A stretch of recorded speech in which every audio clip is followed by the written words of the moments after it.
Assalamualaikum warahmatullahi wabarakatuh. Waalaikumsalam warahmatullahi wabarakatuh.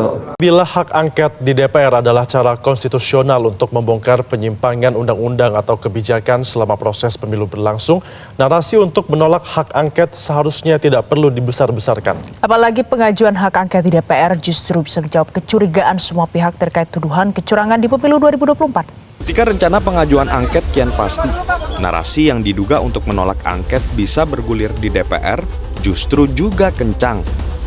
Salah satunya datang dari pakar hukum tata negara yang juga wakil Ketua Dewan Pengarah TKN Prabowo Gibran, Yusril Ihza Mahendra.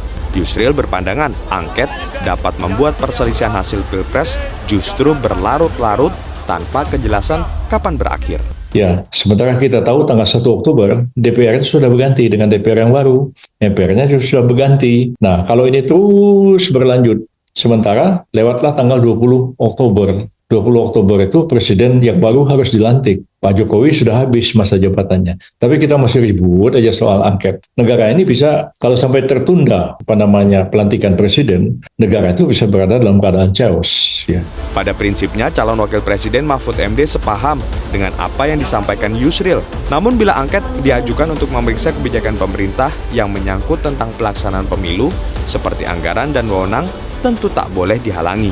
Tapi hak angket itu berarti nggak ada pengaruhnya dengan pengesahan KPU terkait? Nggak ada. Hak angket itu menyangkut kenapa anggaran ini digunakan ini, kenapa anggaran ini. Seumpama itu betul pelanggaran, tidak ada nanti dengan KPU-nya. Karena KPU-nya itu secara hukum harus selesai kira-kira 5 April. Ujungnya juga bisa berujung pada pemakzulan? Bisa saja.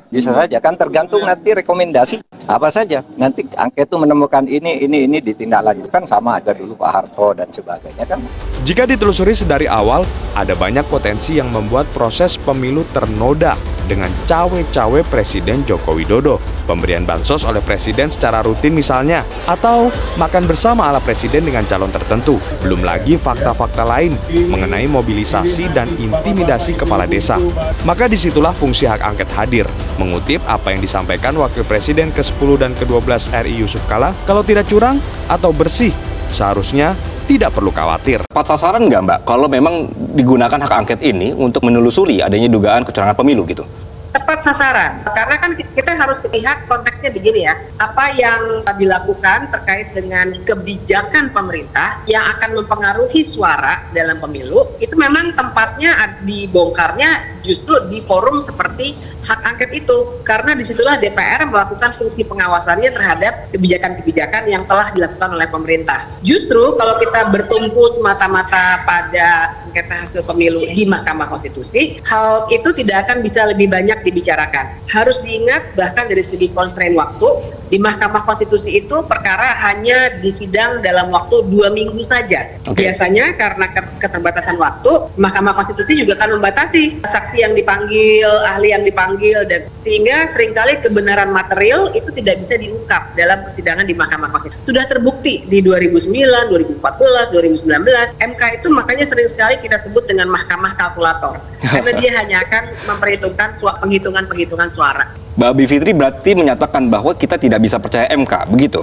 Bukan tidak percaya MK, memang forumnya berbeda. MK itu perselisihan hasil pemilu saja. Baik. Jadi memang tidak akan bisa membahas kebijakan-kebijakan pemerintah. Mbak Bivitri, jadi sebenarnya tuh kalau misalnya ya dari segi produk hukumnya saja, sebenarnya kita nanti bisa mengharapkan apa dari hak angket ini? Toh keputusan KPU, kemudian juga keputusan MK ini juga nggak bisa diubah oleh hak angket, begitu? Ya paling tidak publik akan mendapatkan haknya untuk memperoleh kejelasan tentang hal-hal yang selama ini sudah kita sangkakan, yaitu terkait dengan kebijakan-kebijakannya pemerintahan Jokowi. Itu saja sudah menjadi proses demokrasi yang sangat-sangat penting. Perlu diketahui sebenarnya tahun 2009 itu pernah diadakan hak angket di DPR mengenai pelanggaran hak konstitusional warga dalam melaksanakan pemilihan umum. Dan waktu itu ketuanya bahkan pernah menjadi hakim agung, sekarang sudah pensiun, namanya Pak Gayus Lumbun. Dan waktu itu gagal menghasilkan suatu rekomendasi yang konkret. Tapi poinnya adalah bagi saya hak angket itu hak warga negara untuk mendapatkan kejelasan. Poinnya lebih di situ. Jadi memang bedakan kalau di Mahkamah Konstitusi yang menjadi pihak itu kan hanya tim peserta pemilu, jadi 01 dan 03. Warga itu sebenarnya tidak punya legal standing. Nah, kalau di hak angket ini banyak hal yang bisa diungkap justru secara transparan karena waktu juga tidak terbatas, dan bahkan nanti DPR itu bisa memanggil siapapun untuk memberikan kesaksian ataupun keahliannya di hadapan sidang DPR. Jadi buat saya yang terpenting dari hak angket ini adalah pemenuhan hak warga untuk mendapatkan informasi tentang apa yang selama ini sudah kita bicarakan yang dilakukan oleh pemerintah. Hak masyarakat juga begitu. Mbak Bivitri, bagaimana meyakinkan kalau memang hak angket yang diajukan sekarang, yang lagi ramai dibicarakan ini adalah benar-benar murni untuk mengejar suatu keadilan, bukan tekanan untuk pemerintahan terpilih sebagai bahan bargaining? Ya, itu tentu saja tidak ada yang bisa kita lakukan untuk menjamin, kalau pertanyaannya menjamin ya, karena bagaimanapun kita harus minta komitmen itu dari para partai politik yang ada di DPR sekarang. Tapi paling tidak kita harus hidupkan kembali fungsi DPR untuk melakukan fungsi pengawasannya. Harus diingat, terakhir DPR melakukan hak angket itu hanya terhadap KPK, itu pun dalam rangka melemahkan KPK. DPR selama ini sudah dimatikan oleh Presiden fungsi pengawasannya. Jadi sebenarnya arti penting hak angket adalah juga untuk melahirkan DPR yang mengembalikan si pengawasannya itu supaya ada oposisi dari oposisi formal di DPR. Kalau masalah ini mungkin dijadikan bargaining politik, saya kira peluang untuk itu pasti akan ada. Cuma kalau saya ingin menimbang mana yang lebih bermanfaat bagi warga, dan buat saya manfaat itu yang lebih kuat. Masalah partai politik akan menggunakan untuk tujuan-tujuan mereka itu nggak bisa dihindari ya, sebagai makhluk politik mau forum apapun bisa saja digunakan untuk menunggangi, untuk ditunggangi untuk kepentingan para partai politik itu. Mbak Bivitri, Anda melihat jika nanti terus bergulir ini hak angketnya, apakah akan menimbulkan kisru politik, Mbak? Apalagi dengan mungkin bisa makin panjang begitu proses, sedangkan tahun ini kita masih punya beberapa agenda politik lagi begitu, Mbak? Kisru politik pasti akan timbul, tapi buat saya demokrasi yang baik adalah demokrasi yang ramai dan seru dan penuh kegaduhan, karena artinya ada pengawasan baik secara formal oleh DPR maupun oleh warga negara. Justru demokrasi yang adem ayem saja, terus pura-pura nggak tahu kalau ada kecurangan, cuma aja yang penting adem ayem, itu buat saya bukan demokrasi. Itu yang namanya otokratisme, di mana seorang pemimpin tidak mendapatkan pengawasan dari lembaga-lembaga yang seharusnya melakukan pengawasan itu. Kisru itu pasti ada, tapi buat saya itu malah bagus untuk demokrasi kita. Mbak Bivitri, tadi Anda sempat menyinggung kita sebagai masyarakat terus harus mendukung ini ya. Nah, publik ini harus melakukan apa supaya hak angket ini bisa terus maju? Menurut saya sih kita dengan kapasitas masing-masing mesti mendorong anggota DPR berani melakukan hal ini. Terutama tentu saja koalisi-koalisi partai politik yang ada di 01 dan 03. Dan ini bisa dilakukan dengan misalnya melalui berbagai diskusi, melalui kalau mahasiswa mungkin melakukan demonstrasi, ke masyarakat sipil, melakukan dorongan-dorongan juga secara politik, itu sangat bisa dilakukan. Intinya adalah kita dorong bahwa seakan-akan kita mesti mengatakan kepada DPR, inilah waktu Anda untuk akhirnya 5 tahun ini Anda sudah dur saja terus, cuma setuju terus. Sekarang saatnya untuk menunjukkan bahwa Anda menjalankan fungsi Anda sebagai wakil kami untuk melakukan pengawasan tadi. Dorongan itu aja sih Mas yang bisa dilakukan. Kabinet Jokowi yang diisi dengan orang-orang perwakilan partai sebagai menteri, kini disebut-sebut ada ketidaksolidan di dalamnya. Jika kita pernah mendengar kabar misal Ibu Sri Mulyani yang diusulkan hendak hengkang, belum lagi menteri-menteri yang kini berada berseberangan dengan koalisi yang didukung oleh Presiden. Sekarang muncul lagi pemirsa sorotan yang kembali diungkap oleh ekonom senior Faisal Basri bahwa meski kabinet rasanya sudah nggak solid dan juga gerah, para menteri ini tidak bisa mundur begitu saja karena diduga ada pihak dari Jokowi yang menyandra mereka dengan hukum. Jadi Faisal Basri menyebut sejumlah menteri yang ada naga-naganya mundur atau yang sepertinya terlihat mau mundur, ini didatangi oleh tim dan sudah selesai nih kasus hukumnya gitu. Jadi inilah politik jahat Jokowi menyandra. Ini pernyataan dari Faisal Basri. Ia sebelumnya mengatakan Menteri Keuangan Sri Mulyani, kemudian Menteri PUPR Basuki Hadi Mulyono dan menteri lainnya sudah mulai nggak nyaman dengan Jokowi yang menunjukkan keberpihakan kepada anaknya sendiri yang maju sebagai calon wakil presiden bersama Prabowo. Di kabinet pemerintahan, PDIP yang kini beda politik sama Jokowi, ini masih menjadi partai politik yang mendominasi kabinet Indonesia Maju. Ada 9 menteri dan wakil menteri, kemudian kemudian PKB dan P3 masing-masing ada 3 orang. Jika dugaan ada keberpihakan presiden ini semakin besar, Jokowi tentu ini akan sangat berhati-hati melangkah karena kebijakannya bisa saja diketahui menteri-menteri yang posisinya sekarang sudah berseberangan secara politik. Sekretaris Jenderal PDIP Hasto Kristianto menyoroti perlakuan presiden terhadap menteri di kabinet yang kini berseberangan dalam hal dukungan politik. Salah satunya adalah Menteri Sosial Tri Risma hari ini. Jadi Hasto menyebut Ibu Risma ini menceritakan sekarang bagaimana suasana rapat kabinet. Bahkan ketika mau rapat ini diperiksa ada unsur-unsur ketidaknyamanan. Hasto juga menyinggung soal langkah Presiden Jokowi yang akhir-akhir ini gencar bagi-bagiin bansos tapi tanpa melibatkan Mensos Bu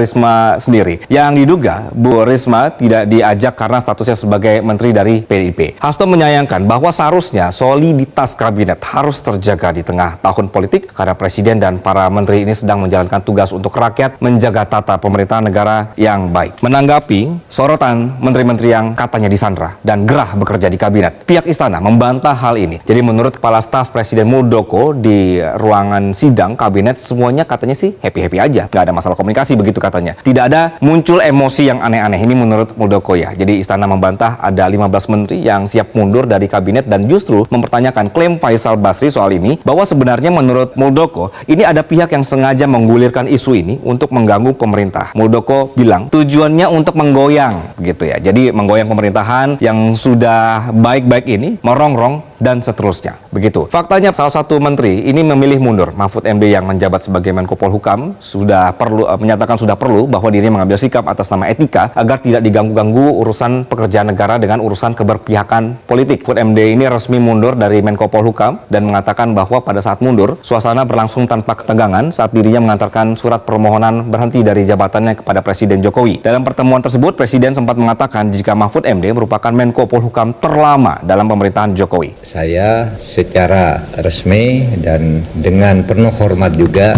hari ini menyatakan surat untuk menyatakan minta atau mohon berhenti dengan sebuah surat itu. Lalu isi yang kedua surat itu substansi surat itu adalah permohonan berhenti. Lalu yang ketiga saya mohon maaf kepada beliau kalau memang ada masalah-masalah yang kurang saya laksanakan dengan baik. Alhamdulillah Bapak Presiden sama dengan saya, kita bicara dari hati ke hati dan penuh kekeluargaan dan sama-sama tersenyum, tidak ada ketegangan apapun. Kita tersenyum, bergembira, bercerita masa lalu gitu. Ketika kita mulai bekerja, bahkan Pak Presiden mengatakan Pak Mahfud ini adalah Menko Polhukam terlama dalam sepanjang pemerintahan Pak Jokowi. Karena dulu Pak Tejo tidak sampai setahun, Pak Luhut setahun 4 bulan kalau tidak salah, lalu Pak Wiranto 3 tahun setengah gitu, lewat 2 bulan. Saya hampir 4 tahun setengah.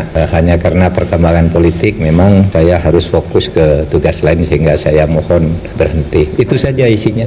Kemarin sempat ramai ketika Mahfud MD mundur, apakah akan diikuti menteri yang lain? Tapi kenyataannya sudah hampir seminggu ya, gitu-gitu aja. Tidak ada menteri yang mundur juga. Apakah memang benar ini ada menteri yang disandra seperti yang disampaikan oleh Faisal Basri? Sisa waktu pemerintahan Jokowi yang sampai Oktober tahun ini, kita menjadi sanksi apakah pekerjaan, target, kemudian legacy pemerintah ini benar-benar bisa dijaga. Karena jelang akhir pemerintahan, kabinet diusulkan tidak kompak, presiden dan menteri sibuk ngurusin politik begitu. Presiden Jokowi masih punya PR-PR yang harus dipenuhi yang dijanjikan sejak memimpin bangsa ini. Sebagai kepala negara dan juga tim leader untuk kabinetnya, pemerintah punya sorotan pekerjaan yang ternyata masih belum selesai. Kita akan coba tampilkan. Ini adalah beberapa aja ya. Jadi target belum selesai pemerintahan Jokowi yang sebentar lagi akan berakhir. Yang pertama adalah soal yang sekarang juga kembali menggaung, pertumbuhan ekonomi. Jokowi pada awal menjadi presiden janji ekonomi kita tumbuh di atas 7%. Faktanya beda, target diturunkan ke periode kedua pemerintahan dengan target jadi 5,6, kemudian 6,2% di RPJMN 2020 sampai 2024. Pertumbuhan ekonomi selama masa Jokowi stagnan di angka 5%. Apalagi di sisa masa jabatannya, sepertinya sulit untuk tumbuh di atas 6%. Kemudian PR berikutnya adalah soal penurunan angka kemiskinan. Ini dia juga menjadi PR. Targetnya adalah 6-7%, namun dari data BPS per Maret 2023 masih di angka 9,36%. Begitu pula untuk pengangguran yang targetnya tidak tercapai. Lalu ada juga target 100% terakreditasi di tahun 2024 untuk misalnya adalah fasilitas kesehatan pertama. Dan juga PR di target pengembangan pembangkit listrik serta bidang-bidang lainnya ini masih menjadi pertanyaan kita semua. Selesai atau enggak begitu ya? Apakah PR yang belum selesai ini bisa terkejar? Apalagi dengan kondisi gejolak politik di kabinet. Semoga Allah senantiasa menuntun kita di jalan yang diridhoinya. Amin. Amin amin ya rabbal alamin. Ya rabbal alamin. Aqulu qouli hadza astaghfirullah li wa lakum. Wassalamualaikum warahmatullahi wabarakatuh. Terima kasih.